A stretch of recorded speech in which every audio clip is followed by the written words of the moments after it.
आज के इस वीडियो में हम व्याकरण के महत्वपूर्ण टॉपिक वयन विचार पे विचार करेंगे। तो वयन विचार की फर्स्ट टॉपिक से हमने उठाए हैं भाषा किसे कहते हैं। तो भाषा वह माध्यम है जिसके माध्यम से आप या हम अपने भाव एवं मस्तिष्क के विचारों को बोलकर एक दूसरे के सामने क्या करते हैं, प्रकट करते हैं। उसे क्या कहा जाता है, भाषा कहा जाता है। तो नेक्स्ट सबसे पहले है कि हम जिस माध्यम में यानी जिसके बारे में पढ़ रहे हैं वो है क्या, यानी व्याकरण क्या है। तो व्याकरण जो है वी जोड़ क्या है, वी जोड़ आ जोड़ करण के मिलने से बना हुआ है। किसके मिलने से, यानी वी जोड़ आ जोड़ करण के मिलने से बना हुआ है, यानी व्याकरण, जिसका शाब्दिक अर्थ होता है क्या, विशेष रूप से बंधने वाली, अर्थात जो क्या भाषा को नियमों के क्या है आबद्ध करते है, उसे क्या करते हैं, उसे हम भाषा कहते हैं। उसे क्या कहते हैं, भाषा कहते हैं, या सॉरी उसे हम व्याकरण कहते हैं। यानी क्या, व्याकरण जिससे हमें शुद्ध पढ़ना लिखना या बोलना आ जाए उसे क्या कहा जाता है, व्याकरण कहा जाता है। उसके बाद जो है नेक्स्ट है व्याकरण के कुल कितने विचार में व्यक्त किया गया है। तो व्याकरण को जो है कुल 3 विचार में क्या किया गया है, व्यक्त किया गया है। वयन विचार, शब्द विचार और वाक्य विचार, 3 विचारों में क्या किया गया है, विभाजित किया गया है, जिसमें हम वयन विचार के बारे में पढ़ेंगे। यानी वयन विचार यानी ध्वनि है क्या, ध्वनि या क्या वयन किसको कहा जाता है। यानी ध्वनि है मुंह से उच्चारित अ आ क ख इत्यादि ध्वनियाँ है। सभी क्या है, ध्वनि, यानी मुंह से हम जितने भी वयन को बोलते हैं, जितने भी आवाज़ें निकालते हैं वो सभी क्या है, ध्वनि है। वो सभी क्या है, ध्वनि है। यानी भाषा की सबसे छोटी इकाई उच्चारित इकाई ध्वनि है। यानी कहा जाता है भाषा के सबसे छोटी इकाई जो है वही क्या कहलाती है, ध्वनि कहलाती है। हिंदी ध्वनि क्या है, हिंदी ध्वनि का विकास जो संस्कृत भाषा से हुआ है। किस भाषा से हुआ है, संस्कृत भाषा से हुआ है। उसके बाद बतलाया जाता है हिंदी ध्वनियों का मूलाधार संस्कृत की प्राचीन ध्वनियों से मानी जाती है। उसके बाद जो है वैदिक भाषाओं, क्या वैदिक भाषाओं में क्या है, 52 मूल ध्वनियाँ हैं। कितने हैं, 52 जो है मूल ध्वनियाँ हैं। उसके बाद जो है 13 स्वर एवं उसमें जो है 39 क्या है, व्यंजन है। तो हम पहले बतला चुके हैं कि व्यंजनों की संख्या जो है किसका, व्यंजनों की संख्या जो है, व्यंजन की संख्या 39 है। और स्वर की संख्या कितना है, स्वर की संख्या हम पहले बतला चुके हैं 13 है। कितना है, 13 है। तो उसके बाद बतलाया जाता है क्या, धीरेन्द्र वर्मा जो है उनके अनुसार जो वर्णों की संख्या 52 है। डॉक्टर चटर्जी है जिसके अनुसार 53 बतलाए जा रहे हैं। और भोलानाथ तिवारी जो है वो जो है पूरे वर्णों की संख्या 57 बतला रहे हैं। उसके बाद जो बतलाया था हिंदी वर्णमाला में जो 11 स्वर 33 वर्ण क्या है, व्यंजन वर्ण है। और कुल जो है 44 क्या वर्ण है, क्या है, 44 वर्ण है। उसका बतलाया था 3 क्या है, संयुक्ताक्षर शब्द है। यानी उसके बाद हम पढ़ेंगे अक्षर किसे कहते हैं। अक्षर शब्द क्या है, अ जोड़ क्षर के योग से बना हुआ है। किसके मिलने से बना हुआ है, अ जोड़ छ के मिलने से, के मिलने से बना हुआ है। जिसका अर्थ होता है टुकड़े, क्या है, जिसके टुकड़े न हो, अर्थात जिस ध्वनि का उच्चारण एक सांस से ही हो, एक ही सांस क्या है, सांस से ही आघात में हो जाता है, तो उसे क्या कहा जाता है, अक्षर कहा जाता है। उसे क्या कहा जाता है, अक्षर कहा जाता है। नेक्स्ट क्वेश्चन हमारा उठता है वयन, क्या वयन किसे कहते हैं, यानी क्या वयन जो है ध्वनि के लिखित रूप को वयन कहा जाता है। ध्वनि के लिखित रूप को क्या कहा जाता है, वयन कहा जाता है। लिखित भाषा की सबसे छोटी इकाई क्या होती है, वयन कहलाती है। यानी लिखित भाषा जो हम जिस भाषा को लिखते हैं उसकी सबसे छोटी इकाई क्या कहलाती है, तो वो वयन कहलाती है। जबकि सब क्या है, सार्थक भाषा के सबसे छोटे इकाई क्या कहलाता है, वयन कहलाता है। हम बचपने में पढ़ चुके हैं कि जिन ध्वनि का खंड या टुकड़ा नहीं किया जा सके ना, उसे क्या कहा जाता है, वयन कहा जाता है। तो वयन को कितने भागों में बांटा गया है, वयन को जो है 2 भागों में बांटा गया है, स्वर वयन और व्यंजन वयन। किसमें, स्वर वयन और व्यंजन वयन। तो कहा जाता है स्वर वयन किसे कहते हैं, तो स्वर वयन जो है जिन व्यंजनों क्या है, जिन ध्वनियों के उच्चारण में हवा क्या है, मुखवेर और क्या स्वर यंत्र से क्या होते हैं, निर्वादित बाहर निकलती है। यानी कहा जाता है वैसे व्यंजन जिसके उच्चारण में हमें किसी भी स्वर की सहायता न लेना पड़े, तो इसे क्या कहा जाता है, स्वर कहा जाता है। पूरे जो है स्वरों की संख्या कितने होते हैं, 13 होते हैं। उच्चारण की दृष्टि से स्वर कितने होते हैं, 10 होते हैं। उच्चारण की दृष्टि से कितने होते हैं, 10 होते हैं। वैसे कितने होते हैं, तो 13 क्या होते हैं, स्वर होते हैं। उसके बाद जो है नेक्स्ट टॉपिक से है ह्रस्व स्वर, यानी स्वर को कितने भागों में बांटा गया है, तो स्वर को जो है पूरे कितने, 4 भागों में बांटा गया है। कितने भाग बांटा गया है, 4 भागों में। बतलाया था ह्रस्व स्वर किसको कहा जाता है, ह्रस्व स्वर जो है किससे कहा जाता है, तो जिस स्वरों के उच्चारण में क्या होती है, कम समय लगती है, जिनके बनने में अन्य स्वरों की आवश्यकता नहीं होती है, जिसे क्या कहा जाता है, ह्रस्व स्वर कहा जाता है। यानी वैसे में जिनके उच्चारण में क्या हो, बहुत कम समय लगे ना, और उसके उच्चारण में क्या हो, किसी अन्य स्वर की सहायता न लेना पड़े। जैसे अ है, हर्षी, हर्षु और यदि ये सभी शब्द क्या है, तो ह्रस्व स्वर है। दीर्घ स्वर किसको कहा जाता है, जिन स्वरों के उच्चारण में लघु स्वर की अपेक्षा क्या हो, दुगुना समय लगे, उसे क्या कहा जाता है, दीर्घ स्वर कहा जाता है। जैसे क्या, आ दीर्घ, ई दीर्घ, उ, ए, ऐ, ओ, औ, ये सभी क्या होता है, दीर्घ स्वर के अंतर्गत आता है। उसके बाद जो है नेक्स्ट क्वेश्चन है प्लुतो स्वर किसे कहते हैं, जिन क्या है जिसका प्रयोग वैदिक संस्कृत में किया गया है, यानी जिनके उच्चारण में लघु स्वर की अपेक्षा यानी क्या ह्रस्व स्वर की अपेक्षा जो है त्रिमात्रा यानी 3 गुना समय लगे, उससे क्या कहा जाता है, उससे जो हम लोग प्लुतो स्वर के नाम से जानते हैं। किस स्वर के नाम से, प्लुतो स्वर के नाम से जानते हैं। जैसे में देखिए, जैसे में है प्लुतो स्वर की अपेक्षा जो लगता है, जैसे क्या होती है ओम होता है, क्या होता है ओम, ये क्या होती है प्लुतो स्वर के उदाहरण में आते हैं। उसके बाद है क्या है गृहीत स्वर, क्या है गृहीत स्वर, यानी आ क्या है आ स्वर को हिंदी भाषा में अंग्रेजी भाषा से ग्रहण किया गया है, इसका प्रयोग अंग्रेजी भाषाओं में की जाती है। जैसे डॉक्टर, कॉलेज, ऑफिस ना, इसमें किसमें आता है, गृहीत स्वर में आता है। उसके बाद नेक्स्ट जो है उच्चारण के आधार पर स्वरों का वर्गीकरण। तो उच्चारण के आधार पर जो है स्वरों को कितने भागों में बांटा गया है, तो उच्चारण के आधार पर जो है स्वरों को कितने भाग में बांटा गया है, तो 2 भागों में बांटा गया है, जिसमें बतलाया जाता है वृत्ताकार स्वर और क्या है अवृत्ताकार स्वर। जैसे बतलाया था वृत्ताकार स्वर है क्या, जिन स्वरों के उच्चारण में क्या होठ की आवृत्ति क्या है आकृति गोल हो, यानी होठ की आकृति जो है वो गोल होगा, उसे क्या कहेंगे हम वृत्ताकार कहेंगे। जैसे क्या है हर्ष उ, दीर्घ उ, ओ, ओ, ये किस में आता है वृत्ताकार में। अवृत्ताकार में क्या होता है, जिन स्वरों के उच्चारण में होठ की आकृति क्या हो गोल नहीं, उसे अवृत्ताकार कहा जाता है। जैसे अ, आ, हर्षी, दीर्घी, ए, किस में आता है क्या है अवृत्ताकार में। उसके बाद नेक्स्ट जो है जीभ से उठने क्या है, जीभ उठने के आधार पर स्वरों को कितने भाग में बांटा गया है, तो जीभ उठने के आधार पर जो है स्वरों को कितने भाग में बांटा गया है, 3 भागों में। अग्र क्या है अग्र स्वर, और मध्य स्वर, और क्या है पश्च स्वर। तो अग्र स्वर में जो आता है हर्ष ई दीर्घ ई, क्या है हर्ष ई दीर्घ ई और ए किस में आता है, तो अग्र स्वर में आता है। किस स्वर में आता है ये सभी, तो अग्र स्वर में आता है। किस स्वर में, अग्र स्वर में आता है। उसके बाद मध्य स्वर में क्या आता है, तो मध्य स्वर में सिर्फ अ ही आता है। उसके बाद क्या है पश्च स्वर में जो है आ, हर्ष ई दीर्घ ए, ओ, और ये सभी किस में आता है, तो पश्च स्वर में आता है। उसके बाद क्या है जिह्वा प्रयत्न के आधार पर स्वरों के कितने भाग में बांटा गया है, जीभ का स्पर्श से जो है कितने भाग में बांटा गया है, तो क्या है विवृत कहलाता है क्या, जिसका खुला हुआ यानी क्या आ। उसके बाद है क्या समवृत, जो है समवृत में आता है जिसका मुंह क्या है, संवृत का शाब्दिक अर्थ होता है बंद, यानी क्या होती है हर्षी दीर्घी हर्षु दुर्घो इसमें आता है। अर्ध क्या है संवृत्त में जो आएगा क्या ए और ओ आता है। उसके बाद अर्ध जो है विवृत में जो आता है क्या अ, ए और औ आएगा। उसके बाद है स्वरों के क्या है स्वरों की बनावट के आधार पर स्वरों को कितने भागों में बांटा गया है, तो बनावट के आधार पर जो है शब्दों का कितने भागों में बांटा गया है, तो 2 भागों में बांटा गया है। कितने भागों में, 2 भागों में, जिसमें फर्स्ट है मूल स्वर। क्या है फर्स्ट नंबर जो क्वेश्चन जो है मूल स्वर, यानी जो स्वर क्या होते हैं, जो स्वर 2 स्वरों के मिलने से बने हो उसे क्या कहा जाता है, मूल स्वर कहा जाता है। जैसे क्या है यानी जिसको बनने में जो है किसी भी स्वर की सहायता न लेना पड़े, जैसे अ हर्षी दीर्घी री, ये सभी क्या है, ये सभी मूल स्वर में आते हैं। संयुक्त स्वर क्या है, तो संयुक्त स्वर के बारे में पढ़ेंगे। संयुक्त स्वर जो है जो स्वर के क्या है मेल से बने स्वर क्या होते हैं, संयुक्त स्वर कहलाते हैं। यानी 2 स्वरों के मिलने से जो शब्द बनेगा उसे क्या कहेंगे हम, तो वे जो है संयुक्त स्वर कहलाएगा। ये 7 होते हैं, कितने होते हैं 7 होते हैं। और इसका क्या होते हैं उप 2 भेद होते हैं ना, जिसमें बतलाया जाता है पहल का होता है दीर्घ स्वर, क्या होता है पहला दीर्घ स्वर होता है ना, और पहल का उसके बाद होता है संधि स्वर। यानी दीर्घ जो होता है जिसमें क्या 2 समान स्वरों के मेल से क्या होते हैं दीर्घ स्वर बनता है।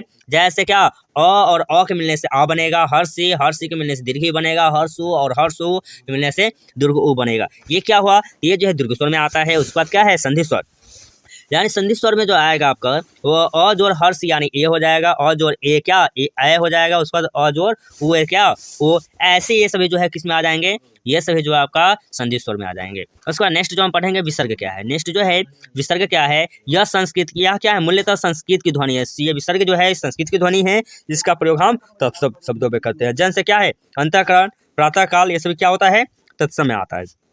उसके बाद अनुस्वार क्या है, अनुस्वार जिन ध्वनि के उच्चारण में क्या है, जिन ध्वनि के उच्चारण में हवा नाक के द्वारा बाहर निकले उसे क्या कहा जाता है, अनुस्वार कहा जाता है। यानी जिन ध्वनि के उच्चारण में जो है हमारे क्या नाक की अपेक्षा जो है नाक क्या है नाक से ज्यादा हवा निकले उसे क्या कहते हैं हम, तो अनुस्वार कहते हैं। जैसे अंग है, संसार है, संगम है, इसमें क्या है ये सभी जो है अनुस्वार के अंतर्गत आते हैं। उसका नेक्स्ट क्वेश्चन है अनुनासिक क्या है, अनुनासिक क्या कहलाता है, जिन ध्वनि के उच्चारण में क्या होती है हवा नाक व मुंह दोनों से निकलती है तो उसे क्या कहा जाता है अनुनासिक। यानी नाक और मुंह दोनों से निकलेगा तो उसे क्या कहेंगे हम अनुनासिक शब्द कहेंगे। क्या कहेंगे अनुनासिक कहेंगे ना। जैसे क्या है कांच, आंगन, मैं, इससे किस क्या है तो ये सभी अनुनासिक में आती है। उसके बाद अयोगवाह ध्वनि क्या है, तो कहा जाता है अयोगवाह क्या है, तो अयोगवाह में आपका कहलाएगा आचार्य जो है किशोरी क्या है, किशोरी दास वाजपेयी के अनुसार जो है अनुसार और क्या है विसर्ग जो है अयोगवाह के अंतर्गत आता है। उसके बाद नेक्स्ट जो है व्यंजन के बारे में पढ़ेंगे। किसके बारे में? व्यंजन के बारे में हम पढ़ेंगे। देखिए व्यंजन वयन यानी क्या, व्यंजन वयन का जो डेफिनेशन होगा, वैसे वयन जिनके उच्चारण में क्या हो, वैसे वयन जिनके उच्चारण में जो है स्वर वयन की सहायता लेना पड़े उसे हम क्या कहते हैं, तो उसे व्यंजन वयन कहते हैं। या आप जो है दूसरे भाषा में इसका आंसर आप दे सकते हैं, जैसे क्या है जिन ध्वनि के उच्चारण में क्या है हवा मुंह क्या विमान या स्वर यंत्र से क्या होती है, बाधित होती है, इसे क्या कहा जाता है, तो ये जो है आपका व्यंजन कहलाएगा। यानी व्यंजन वर्णों की कुल संख्या जो होती है कितनी होती है, 39 होता है। कुल कितना होता है, कुल व्यंजन वयन जो है यह 39 होते हैं। कितना होता है, 39। और जो है मूल कितने होते हैं, मूल व्यंजन वयन हम क्लास में पढ़ा चुके हैं, कितने होते हैं, 33 होते हैं। उसके बाद जो है नेक्स्ट हम पढ़ेंगे उच्चारण के आधार पर व्यंजन वयनों का क्या है वर्गीकरण, यानी कितने भागों में इसका वर्गीकरण किया गया है, बांटा गया है। तो इन्हें जो है क्या उच्चारण के आधार पर जो है इससे 8 भागों में बांटा गया है। कितने भागों में, तो व्यंजन वयन को जो है उच्चारण के आधार पर 8 भागों में बांटा गया है। तो 8 भाग है कौन कौन, तो सबसे पहले जो आएगा आपका उच्चारण के आधार पर जो है शब्दों का वर्गीकरण, यानी व्यंजनों का वर्गीकरण जो है क्या होती है, स्पर्शी व्यंजन होगा। क्या होगा, स्पर्शी व्यंजन। यानी स्पर्शी व्यंजन किसको कहा जाता है, जिन व्यंजनों के उच्चारण में फेफड़ा से क्या है, फेफड़ा से थोड़ी क्या है छोड़ी जाने वाली क्या है, छोड़ी जाने वाली हवा वाद्य यंत्र के किसी अवयव से क्या होती है, स्पर्श करती है, उसे क्या कहा जाता है, उसे हम स्पर्शी व्यंजन कहते हैं। उसे क्या कहा जाता है, स्पर्शी व्यंजन कहा जाता है। जैसे क्या होती है, जैसे क से लेकर म तक क्या होती है, क से लेकर म तक, यानी पूरे स्पर्शी व्यंजन की संख्या कितनी है, 25 है। कुल स्पर्शी व्यंजन कितने होते हैं, तो कुल स्पर्शी व्यंजन आपसे अगर पूछ देंगे तो 25 हो जाएगा। और मूल जो है स्पर्शी व्यंजन जो है मूल में कितना आ जाएगा, 16 जो है क्या होते हैं, तो यह मूल क्या होते हैं, स्पर्शी व्यंजन होते हैं। उसके बाद नेक्स्ट जो है स्पर्शी व्यंजन क्या है, स्पर्श क्या है, संघी व्यंजन, यानी स्पर्श संघी व्यंजन में जो हो जाएगा आपका, जैसे हम बतलाया जाता है जिन व्यंजनों के उच्चारण में क्या होते हैं, उच्चारण में स्पर्श का समय क्या होता है, अपेक्षाकृत अधिक लगता है ना, और उच्चारण के बाद वाला भाग क्या होती है, संघीय हो जाता है, उसे क्या कहलाता है, स्पर्श संघीय कहलाता है। जैसे इसमें 4 ही वयन आते हैं, कितने आते हैं, 4 आते हैं। जैसे च, छ, ज और क्या झ, ये चारों इसमें आ जाते हैं। क्या होते हैं, ये चारों इसमें आ जाते हैं। उसके बाद नेक्स्ट जो है अनुनासिक क्या है, अनुनासिक या नासिक के वयन किसे कहा जाता है, जिन वयनों के उच्चारण में हवा का प्रमुख अंश जो है नाक से निकलता है, यानी जिन वयनों के उच्चारण में जो है हमारे क्या होते हैं, जो हवाएं जो निकलती है वो हमेशा नाक से निकलती है, उसे क्या कहा जाता है, अनुनासिक या नासिक के वयन कहा जाता है। जैसे क्या है प्रत्येक वयन का 5वां वयन क्या होते हैं, ये आपका अनुनासिक के अंतर्गत आता है। नेक्स्ट क्वेश्चन है जो है नेक्स्ट आपका आएगा दुगुनी, क्या है दुगुन या जो है त्रपन जात या द्विस्पर्शी व्यंजन किसको कहा जाता है, तो जिनके उच्चारण में जिह्वा की नोक क्या है, सटके के नीचे क्या है, झटके के नीचे गिरती है, तो वह क्या होती है, उत्प्रेत क्या उत्क्षेप्त फेफड़ा क्या फेंका हुआ ध्वनि कहलाती है। जैसे क्या है बड़ी र और ढ, इस किस में आएंगे आपका, ये जो है द्विस्पर्शी व्यंजन में आएंगे। उसके बाद नेक्स्ट जो है 5 नंबर जो है कहा जाता है क्या है, लुंठित या प्राकंपित वयन किसे कहा जाता है, जिन वर्णों क्या है, जिन व्यंजनों के उच्चारण में जिह्वा को 2-3 बार कंपन करना पड़ता है, उसे क्या कहा जाता है, उसे लुंठित या प्राकंपित वयन कहा जाता है। जैसे क्या उसमें एक है क्या है, र है, क्या है, र वयन है। उसके बाद है पार्श्विक, क्या है पार्श्विक वयन, क्या व्यंजन क्या कहलाता है, तो जिनके उच्चारण में क्या होता है, जिह्वा का अगला भाग क्या मसूरे को ढकेलता है, क्या मसूरे को छूता है, और वायु क्या है वाष्प आसपास से निकलती है, तो उसे क्या कहा जाता है, पार्श्विक व्यंजन कहा जाता है। जैसे क्या है, इसके एग्जाम्पल में आपका एक ही वयन आ जाएगा जो ल है, क्या है, ल आता है किसमें, तो आपका हो जाएगा पार्श्विक व्यंजन में। उसके बाद है क्या इस्सत या क्या संघर्षहीन व्यंजन क्या है, यानी जिन ध्वनि के उच्चारण में क्या हवा बिना किसी संघर्ष से बाहर निकल जाती है, उसे क्या कहा जाता है, संघर्षहीन कहा जाता है। जैसे में क्या है, तो य और वह क्या है, 2 ही वयन है, कौन सा वयन है, तो य और कौन सा वयन है, वह। उसका नेक्स्ट जो है उष्म व्यंजन या क्या संघीय व्यंजन किसको कहा जाता है, इसमें जो है इसके डेफिनेशन को हम पढ़ेंगे। उष्म व्यंजन किसको कहा जाता है, तो उष्म व्यंजन में क्या होती हैं, जिन व्यंजनों के उच्चारण में 2 क्या होते हैं, 2 उच्चारण अव्यय इतने निकटता पर आ जाती है कि बीच का क्या है मार्ग छोटा हो जाता है, और वायु उनसे क्या होते हैं, घर्षण करती हुई निकलती है, उसे क्या कहा जाता है, स्पर्शी व्यंजन कहा जाता है। यानी जिन व्यंजनों के उच्चारण में क्या हमारे मुंह से जो है गर्म वायु निकले, तो उसे क्या कहते हैं, उष्म व्यंजन कहा जाता है। जिसमें क्या होते हैं, तो तीनों स होता है, क्या तालाबी स, मूर्धन्य स और दंती स और क्या होती है हाँ, ये तीनों क्या है, तो ये जो है चारों क्या होती है स्पर्शी व्यंजन के अंतर्गत आते हैं। अब नेक्स्ट हम पढ़ेंगे क्या है उच्चारण स्थान के आधार पर वर्णों का वर्गीकरण, यानी क्या है कंठ वर्ण जो है, कंठ से किन वर्णों का उच्चारण होता है, क वर्ग पूरा और क्या होती है क वर्ग, और आ जो है किस में आते हैं कंठ वर्ण में आते हैं। तालु में जो आते हैं च वर्ग और क्या होता है य, और क्या होता है य जो है यह तालाबी सहर से दीर्घ जो है तालु के अंतर्गत आता है। मूर्धा वर्ण के अंतर्गत जो है क्या ट वर्ग और य मूर्धन्य स और ई जो है किस में आएंगे मूर्धा में आएंगे। उसका नेक्स्ट जो है दंत वर्ण के अंतर्गत कौन सा आता है ट वर्ग और क्या है ल, दंती स जो है ये दंत वर्ण के अंतर्गत आते हैं। उसके बाद जो है ओष्ठ वर्ण जो है वष्ट से जो है जिन किन वर्ण का उच्चारण किया जाता है, तो वष्ट से जो है प वर्ग और व और हर्षु दुर्घु जो है ये वष्ट वर्ण के अंतर्गत आते हैं। उसके बाद अनुनासिक, अनुनासिक में जो प्रत्येक वर्ण का क्या होता है पांचवा वर्ण जो है अनुनासिक के अंतर्गत आते हैं। कंठ तालु, यानी कंठ तालु कहने का मतलब कंठ और तालु दोनों से किन वर्ण का उच्चारण होता है, तो ए और किसका होता है ऐ वर्ण का उच्चारण होता है। उसके बाद क्या है कंठोष्ठ, कंठोष्ठ का मतलब है कंठ और ओष्ठ दोनों से किसका होता है दो वर्ण का होता है ओ और क्या है औ, ये दोनों वर्ण का उच्चारण किससे होता है, तो इन दोनों वर्ण का उच्चारण जो है कंठोष्ठ से होता है। उसका दंठोष्ठ, दंठोष्ठ का मतलब होता है दांत और ओष्ठ दोनों, तो इसमें जो दंठोष्ठ में आपका हो जाएगा व और भ, ये दोनों क्या है ये दोनों वर्ण जो है दंठोष्ठ के अंतर्गत आते हैं। नेक्स्ट जो है क्या है स्वर यंत्र, स्वर यंत्र में जो आएगा आपको वो मात्र क्या है एक ही वर्ण है जो ह है, क्या है ह। उसके बाद जो है नेक्स्ट जो पॉइंट है कहा जाता है क्या श्वास, श्वास या वायु लेने के आधार पर वर्णों के कितने भागों में बांटा गया है, तो दो भागों में बांटा गया है अल्पप्राण और महाप्राण।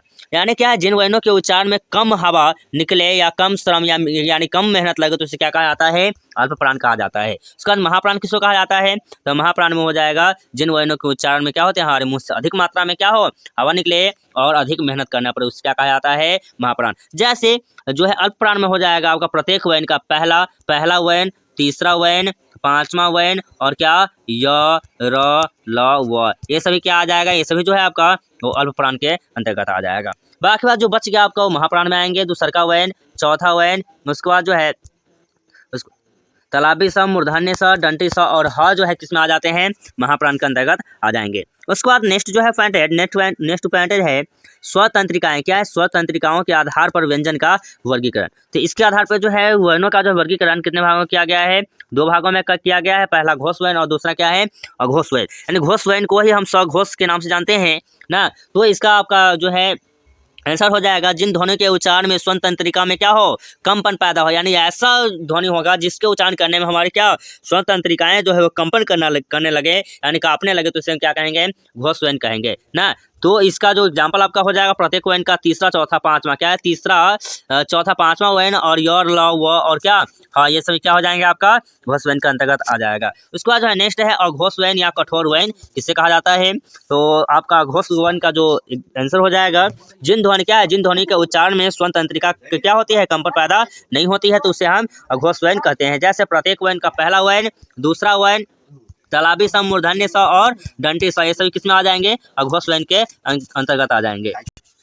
संयुक्त व्यंजन क्या है, यानी दो व्यंजनों क्या है दो व्यंजनों के मेल से बने व्यंजन को क्या कहा जाता है संयुक्त व्यंजन कहा जाता है। संयुक्त व्यंजन की संख्या कितनी होती है 4 होती है, जिसमें क्या होता है 6 होता है, यानी 6 का जो तोड़ेंगे तो आधा क और क्या हो जाएगा तालाबी स हो जाएगा, सॉरी मूर्धन्य स हो जाएगा, यानी क्या 6 हो जाएगा। उसके बाद त्र और क्या और स्र, ये चारों क्या होती है चारों जो है आपका संयुक्त व्यंजन के अंतर्गत आता है। उसके बाद नेक्स्ट जो है नेक्स्ट क्वेश्चन की तरफ चलेंगे हम। नेक्स्ट है हिंदी के क्या संख्यावाचक शब्द जो कितने होते हैं, तो ये जो है आपका पहला दूसरा क्या होते हैं तीसरा चौथा पांचवा है छठा, ये सभी क्या होती है ये आपका संख्यावाचक शब्द होता है। उसके बाद जो है इस प्रकार जो है पूरे व्यंजन वर्ण को हम इस वीडियो में पढ़ चुके हैं।